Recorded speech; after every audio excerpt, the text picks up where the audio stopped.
오늘 본문 말씀은 로마서 3장 10절에서 15절 말씀이 되겠습니다.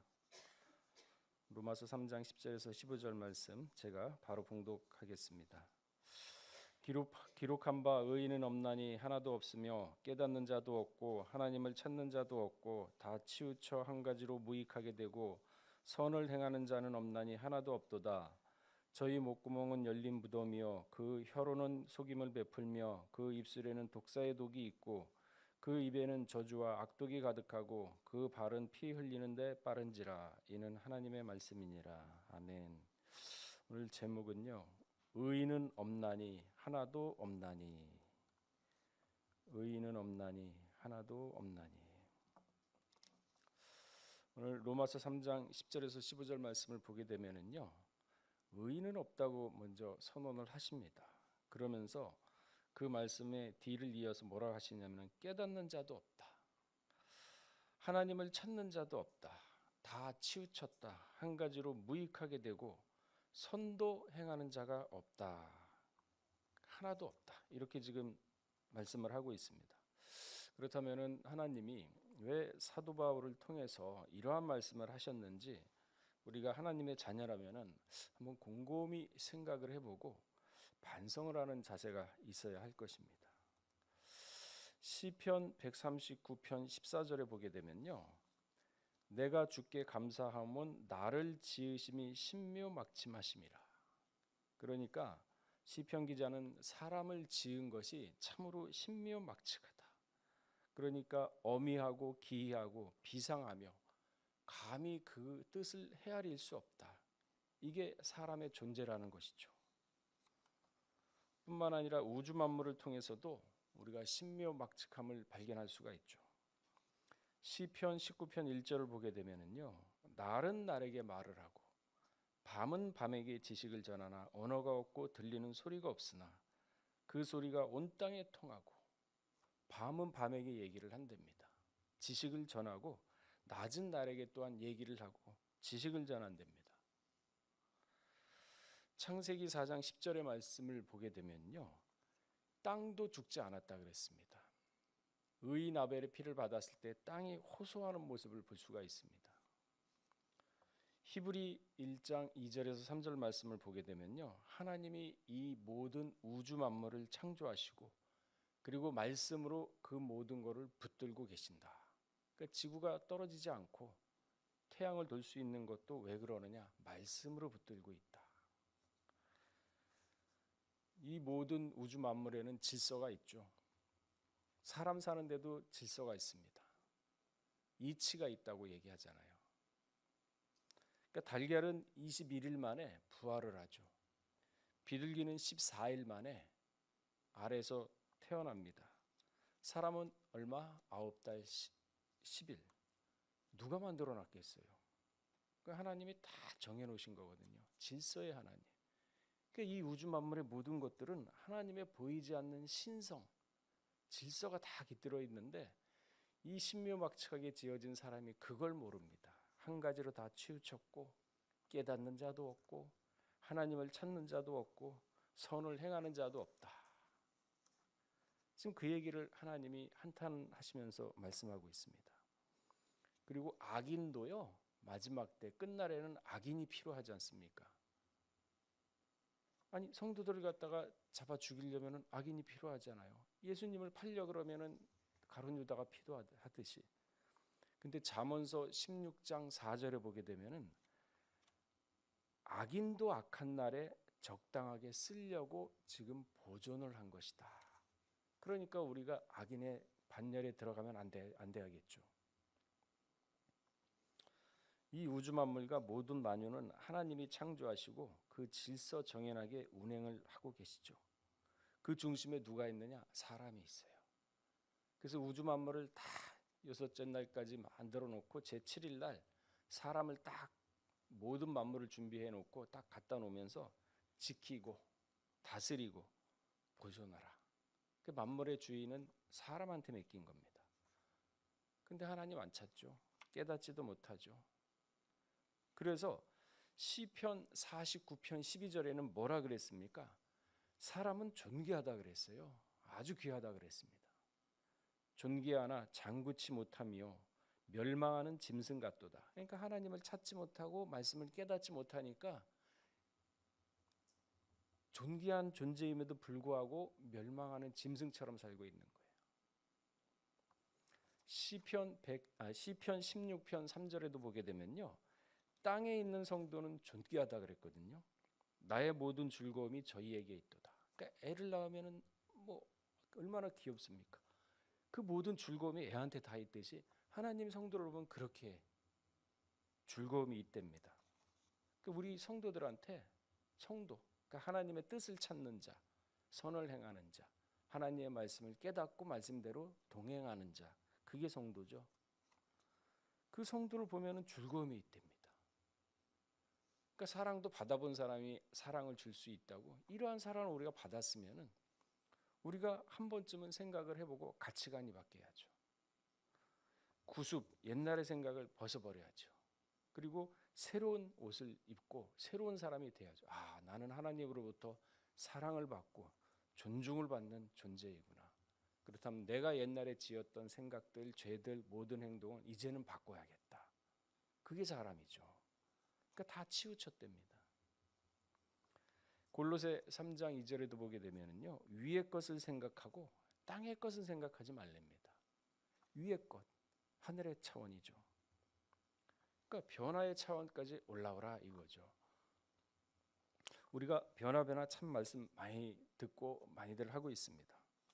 그 변화라는 것이 어느 시간대가 딱 되면은 동시에 모든 사람이 변화가 된다, 그게 아닙니다. 변화는요, 단계가 있어요. 만일 그렇게 된다 그러면 에녹이 변화했을 때 동시에 다 변화됐어야죠. 엘리야가 변화됐을 때 다 동시에 변화됐어야죠. 안 됐잖아요. 그 사람만 됐잖아요. 그래서 에스겔 14장 14절에 뭐라 그랬습니까? 노아, 다니엘, 욥이 거기 있다 하더라도 자기 의로 자기만 구원을 받는다 그랬어요. 그리고 20절도 보게 되면요, 가족도 도움이 안 된다. 하나님과 나는 1대1이다. 그러니까 자기 믿음으로 자기만 구원을 받는다 그랬습니다. 에녹이 그랬고 엘리야가 그랬습니다. 히브리 4장 8절에서 10절을 보게 되면요, 뭐라고 말씀하고 있냐면, 만일 여호수아가 저희에게 안식을 주었다면 그 후에 다른 날을 말씀하시지 아니하셨으리라. 그런즉 안식할 때가 하나님의 백성에게 남아 있도다. 이미 그 안식에 들어간 자는, 안식에 들어간 자가 있답니다. 히브리 4장 8절에서 10절에 그 말씀이 있잖아요. 하나님이 자기 일을 시심같이 자기 일을 쉬느니라.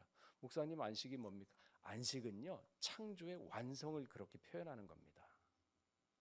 그래서 7일날 안식하셨느니라. 모든 걸 완성.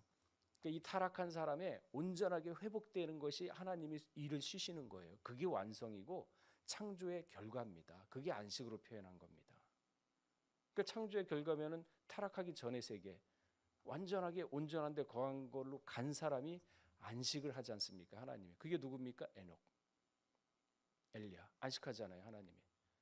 내가 창조한 그대로 너는 이제 살고 있구나. 그대로 온전하게 됐구나. 아담이 타락해가지고 그 밑에서 한참 떨어졌지만 그걸 다 회복해가 올라가가지고 완전하게 됐구나. 변화시켜줄게. 그게 안식이거든요. 그러니까 우리가 죄사함, 죄는 이미 다 사함 받았어요. 그러니까 이게 신앙의 격이 있습니다. 죄사함의 격은요, 아들의 격이에요. 아들이 왜 왔습니까? 예수님이 죄를 사하기 위해서 십자가. 그러니까 공생의 초기에 뭐라 그랬어요? 회개하라. 천국이 가까웠다. 근데 죄가 사해졌습니다. 십자가 졌습니다. 그러니까 십자가로 모든 죄가 우리가 없어요. 그러니까 그때도 죄를 사해 줄게 회개하라고 하시겠습니까? 아니죠. 너희에게 평강이 있을지어다. 달라졌어요. 차원이 달라졌어요. 아들의 차원은 이제 끝났습니다. 십자가는 죄를 사했잖아요. 그러면 격이 높아져야죠. 초등학교 졸업했으면 중학교로 올라가고, 중학교 올라왔으면 고등학교, 그리고 대학교까지 가고, 차원이 다른 거죠. 그러니까 이해를 돕기 위해서 언어도 같은 언어지만은 어른의 언어라는 게 있어요. 어른의 언어. 이게 뭡니까? 어른의 분노란, 그러니까 이해를 돕기 위해서 말씀드립니다. 어른의 분노란 낮은 목소리에 단 한마디를 담아 표현을 하는 것이다. 그러니까 어른이 막 이렇게 하는 것보다 낮은 목소리에 딱 응축을 해서 한마디로 딱 표현을 하는 것. 그리고 100마디의 고민을 한마디로 삼키는 것을 가리켜 어른의 말이라 한다. 이게 어른의 모습이거든요. 어른의 말이고, 같은 가나다라 마바사지만은 그 쓰는 차원이 다르잖아요. 의미가 다르지 않습니까? 격이 달라요, 말씀도. 그러면 무엇입니까? 자, 히브리 5장 12절에서 6장 3절까지 우리 한번 찾아보겠습니다. 그러니까 이 정도 이제 신앙 차원이 올라가요. 아니, 다 죄사함 받았잖아. 아직도 나는 죄인이야. 그 뭔가요?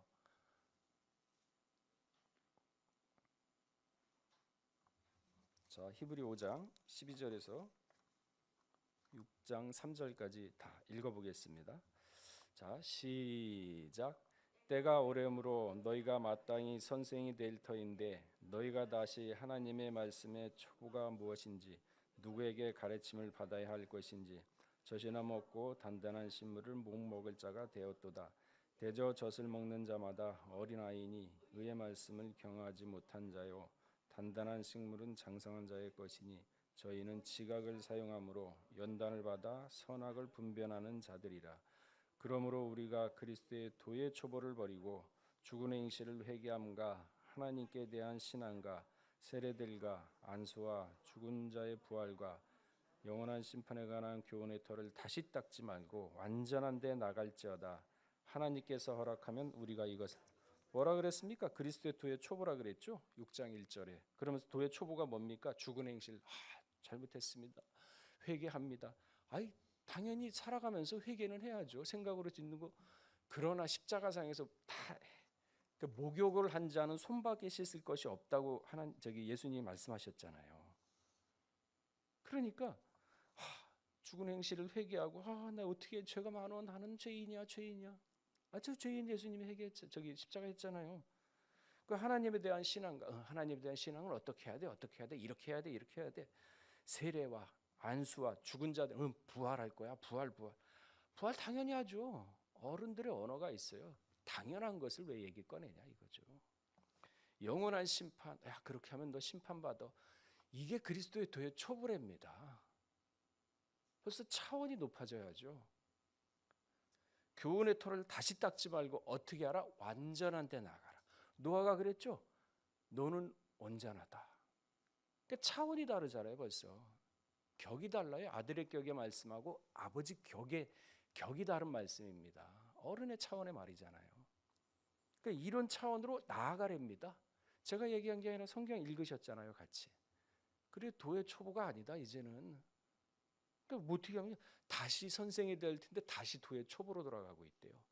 그러니까 쟁의를 가지고 뒤를 돌아보고 있습니다.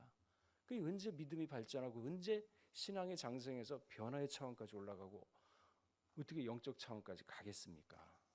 아직까지 어린아이 같은 신앙인데 왔다 갔다 하는데. 그럼 어떻게 하느냐? 하나님이 허락하시면 우리가 이것을 하리라. 하나님이 허락하시면 하는 거예요. 그럼 누구 비유를 맞춰야 될 거예요? 하나님 비유를 맞춰야죠. 그럼 죄 짓고 할 것 다 하고 하나님한테 해주십시오 하겠습니까? 비유 맞춰야죠. 죄도 안 짓고 마음으로 올바른 생각 갖고 좌우로 치우치지 않고 손을 취하고 악을 버리면서 하나님의 비유를 잘 맞춰야지 하나님이 그 인도해 주지 않습니까? 근데 아까 읽었잖아요. 다 치우쳤고 하나님을 찾지도 않고. 근데 무슨 변화가 되고 무슨 영적 차원으로 올라가겠습니까? 신앙이 장성을 해야 되는데.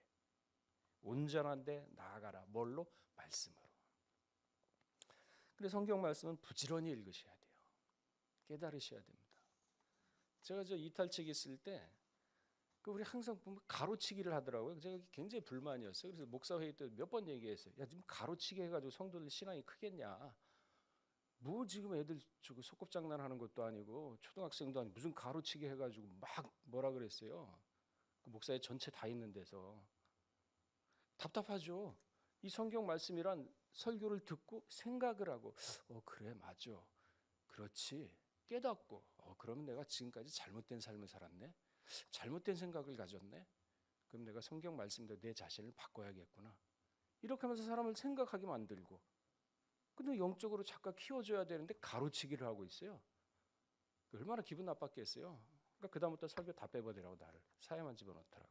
그러고 있더라고. 그러니까 성도 영을 다 죽여놓고 있어요. 생각해야 돼. 말씀 읽고 깨닫고 이게 이 말씀이구나. 사모하고 그러면 그 말씀이 나를 인도를 해줘요. 살아갈 때도 그 말씀을 마음 가운데 두면은 어떠한 환난에 당했을 때도 자기도 모르게 야 걱정 말아라. 내가 너와 함께한다. 그렇지. 하나님이 나한테 함께. 다시 정비하고 생각을 바꿔들고 그리고 하나님께 의지하고 기도하고 그러면서 하나님과 교통하면서 동행하면서 그러면서 모든 일을 해결을 받고 그러면서 한 단계 신앙이 성숙하면서 점점 올라가야 돼요. 그래서 유다서 1장 20절에 뭐라고 했습니까? 거룩한 믿음에 자신을 건축하라. 벽돌 하나 쌓고 오늘 하나 쌓고 선하게 하나 쌓다 보면 벽이 되고 기둥이 되고 성전이 될 거 아닙니까? 그럼 온전하게 되면 하나님이 동행하는 거예요. 그 신앙의 발전이 있어야죠. 그 믿음의 진보를 이루라 그랬지 않습니까? 어떻게? 그런 말씀으로서 부딪히면서 체험을 해야죠. 그렇구나. 말씀대로 하니까 이게 되는구나. 그래서 그 자신감이 생기고 의욕도 생기고. 그러니까 독수리 신앙 올라가듯이 찬송만 하지 말고 독수리 신앙 올라가. 이게 날마다 신앙이 발전하니까 삶에 의욕이 생기고 즐거움이 넘치고 그런 삶을 주겠다는데 다 치우쳤답니다. 하나님을 찾지도 않고. 사도행전 17장 11절에 보게 되면은 베레아 사람은 데살로니가에 있는 사람보다 더 신사적이어서 간절한 마음으로 말씀을 받고 말씀을 받을 때 간절함이 없으면 깨닫음이 없습니다. 그런가 하여 날마다 성경을 상고했다 그랬어요. 진짜 그게 그 말이 맞아? 그럼 성경 찾아보는 맞구나. 그 덮어놓고 믿는 게 아니라 하나씩 집어가면서 그 성경의 근거를 찾아서 믿어야지 이게 믿어지는 거죠. 덮어놓고 믿으면 믿어지겠습니까? 그 신앙은 뭡니까? 체험이다. 그 신앙의 단계가 있습니다. 단계가. 항상 그래요. 초등학교, 중학교, 고등학교, 대학교, 대학원. 그 단계. 그게 어디까지 올라가느냐? 생명의 단계에서 영의 차원. 그리고 변합니다. 그러니까 아담이 어디 차원에서 창조됐죠? 생명. 그러니까 아담이 어디까지 올라가야 돼요? 생명에서 영의 차원까지 갔어야 돼요. 생각하는 게 영의 차원. 그리고 그 기간이 아니라 그게 분량이 차면 하나님이 그때 이제 에녹처럼 만드는 거죠. 근데 생명의 차원에서 떨어졌지 않습니까? 그러니까 생명의 차원은 누구냐? 여호수아가 생명의 차원이에요. 믿음을 이겼지 않습니까? 민족을 이겼잖아요. 여호수아 24장 15절에 뭐라 그랬습니까? 아니 이제 한 200몇 명이 와서 가나안 땅에 정착을 해서 살고 있는데 그 참 보기 좋아요. 문화도 발전돼 있고 맨날 그냥 사막에서 전갈하고 불뱀하고 싸우다가 딱 보니까 문화시설 얼마나 좋습니까? 화려하고 이게 신이 좋은가 보다. 그래서 우리도 이 신을 섬기자 해가지고 여호수아한테 찾아왔잖아요. 장로들이 뚝 찾아와가지고 우리도 이 신 섬깁시다 그러니까 여호수아가 다 듣고 나더니 그래? 이게 24장 15절에 있죠. 그래? 너는 그러면 그 신 섬겨라. 가서 저기 아브라함 데라이가 섬겼던 그 신 섬기고 저 강 건너 섬겼던 신 아니면 아모리 사람들이 섬기던 신 섬겨라. 나와 내 집 오직 가직만은 섬기겠노라. 갈 대로 가라. 나는 내 갈 길 갈 테니까. 딱 그러니까 그 옆에 31절에 뭐라 그랬습니까? 여호수아가 사는 날 동안은 다 하나님을 믿었더라. 딱 죽고 나니까 사사시대 개판됐잖아요. 그러니까 그러한 믿음의 사람이 가정에 한 사람만 있으면 복 오지 말라 해도 와요. 치우치고 흔들리잖아요. 그 신앙, 그러니까 믿음으로써 민족을 이긴 사람이 여호수아예요. 이 차원이 다르잖아요.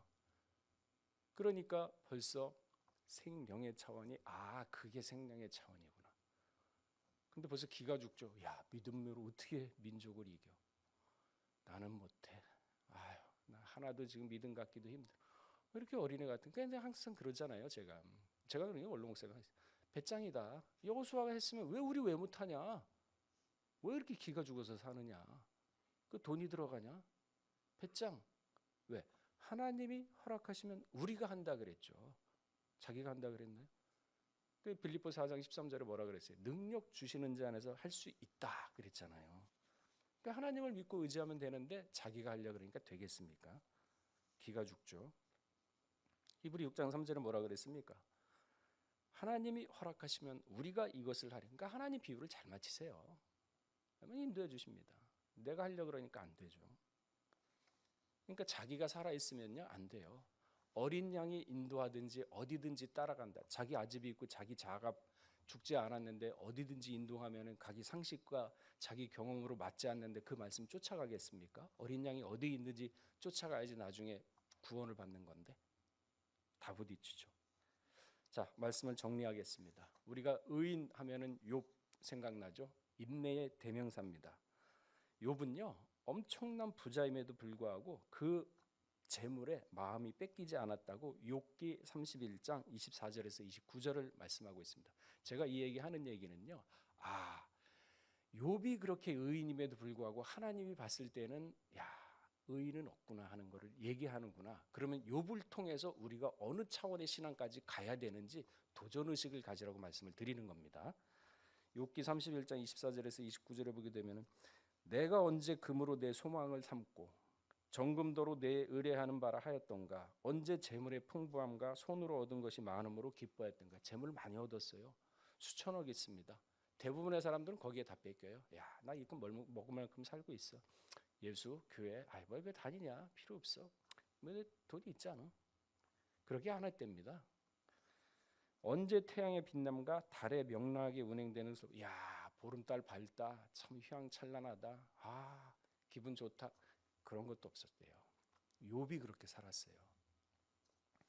내 마음이 가만히 유혹되어 손에 입맞추었던가. 이 역시 재판장의 벌받을 죄악이다. 내가 그리하였으면 위에 계신 하나님을 배반한 것이 된다. 순간적으로 마음을 달에 뺏기고 노을에 뺏기고 하는 자체가 하나님을 배반한 거라고 그런 신앙을 욥이 가지고 살았습니다. 내가 언제 나를 미워하는 자의 멸망. 저 사람이 나하고 원수야. 가다가 그냥 차 사고 나서 뒤졌으면 좋겠다. 없답니다. 그 재앙을 만남을 인하여 기운을 뽐내었던가. 그 사람이 잘못됐어. 야, 그 하나님 심판 받았어. 그렇게 안 했답니다. 잘했어. 그게 안 했답니다. 그러니까 참으로 절로 숙여지는 의인이었어. 야, 마음까지 진솔했구나. 그게 하나님이 인정을 한 욥이었거든요. 근데 하나님은요 그 욥도 의롭지 않다 그랬어요. 욥기 38장 1절에서 10절을 쭉 읽어보게 되면요. 여호와께서 폭풍 가운데 욥에게 말씀하시기를 가라사대 무지한 말로 이치를 어둡게 하는 자가 누구냐. 야, 네가 무슨 무지한 말로 네가 뭐 의롭다고 하냐. 이치를 어둡게 하냐. 너는 대장부처럼 허리를 묶고 내가 네게 묻는 것을 대답할지니라. 내가 땅에 기초를 놓았을 때 내가 어디 있었으며. 야, 내가 우주만물 창조했을 때 어디 있었어? 내가 깨달았거든 말해. 그래, 깨달았으면 한번 얘기해봐라. 말 못하죠. 어떻게 있습니까? 피조물인데. 누가 그 도량을 정하였는지, 누가 그 준승 다림줄이죠 위에서 쭉 내리는 거 띄웠는지 내가 아느냐? 그 주초는 무엇 위에 세웠느냐? 그러면서 쭉 얘기를 해요. 네가 하마의 힘이 어디서 나오는지 아느냐? 그 허리에서 나오는 거 알고 있느냐? 네가 악어를 갖다가 낚싯바늘로 깨가지고 낚시를 할 수 있겠느냐? 그렇게 너는 나약한 피조물이야. 그렇게 세상의 이치며 우주의 질서 원리를 다 들어가지고 야, 내가 이렇게 창조한 건데 네가 여기를 알 수 있겠느냐? 그것도 모르면서 무슨 네가 스스로 의인이라고 얘기를 하고 있겠느냐? 질책을 하죠. 그러니까 욥이 뭐라 그랬어요? 내가 깨닫고 회개하나이다. 우주 만물의 이치를 하나님이 움직이고 있구나. 달걀이 21일 만에 부활을 하고 비둘기 모든 것들이 하나님의 운영 속에 있구나. 그래서 참새 한 마리도 허락 없으면 떨어지지 않는 거예요. 이 이치를 깨달은 겁니다. 그러니까 신묘막측하구나. 평생 가도 못 깨달을 거 욥이 깨달은 거예요. 이런 거였구나. 그러니까 그때 회개하지 않습니까? 회개하고 나니까 바꿔지잖아요. 2배의 축복을 받지 않습니까? 이게 욥이 우리가 참 의인이다. 예수님도 욥의 인내를 배우라 그랬는데 그럼에도 하나님이 보기에는 많이 부족하구나. 그럼 어떻게 해야 될까? 이걸 생각하자는 거죠. 그럼 욥이 그렇다고 나는 어떻게 그러면 신앙생활을 하고 마지막 때 어떠한 신앙의 자세를 가져야 될 것인가? 욥의 교훈을 통해서 곰곰이 생각을 해봐야죠. 그러면서 생각을 하면서 마음에 얻는 깨달음이 있고 마음에 얻는 영적인 지식이 있다 그러면은 그 지식을 놓치지 말아야죠. 그러면서 생각하고 또 생각하면서 자꾸 말씀을 마음 가운데 생각을 해야지 드라마 생각하면 안 되고, 그 말씀을 생각하고 사람은 생각하는 대로 돼요. 도적놈이 도적놈만 생각하고 사기꾼 치면 그 사람은 그렇게 되는 거예요. 그래서 그 마음이 그 사람의 본 모습이라 그랬습니다. 히브리 6장 3절의 말씀, 하나님이 허락하면 우리가 이것을 하리라 그랬습니다. 하나님 비움 잘 맞추세요. 죄짓지 마시고 순간적으로나마 남의 잘못되는 거 그거 잘했다고 말하지 마시고 기도해 주시고, 그러므로 그 사람을 갖다 이끄는, 그래야 내 죄가 사해진다 그랬습니다. 다음에 기회 있을 때 좀 더 세부적으로 하고, 오늘은 여기까지만 하고 한번 곰곰이 생각을 해보십니다. 그러면서 내가 신앙생활을 어떻게 하고 점검을 하고, 학교에서 1장 5절에는 너의 소위를 생각하라 그래요. 과거에 해왔던 일, 지금의 상태 생각하면서 잘못된 부분이 있으면 고쳐나가는 게 신앙생활입니다. 그래서 자꾸 어디로? 말씀으로 채찍질해서 치는 거. 자, 같이 두 손 드시고 기도하겠습니다. 아멘 할렐루야, 아멘 할렐루야, 아멘 할렐루야.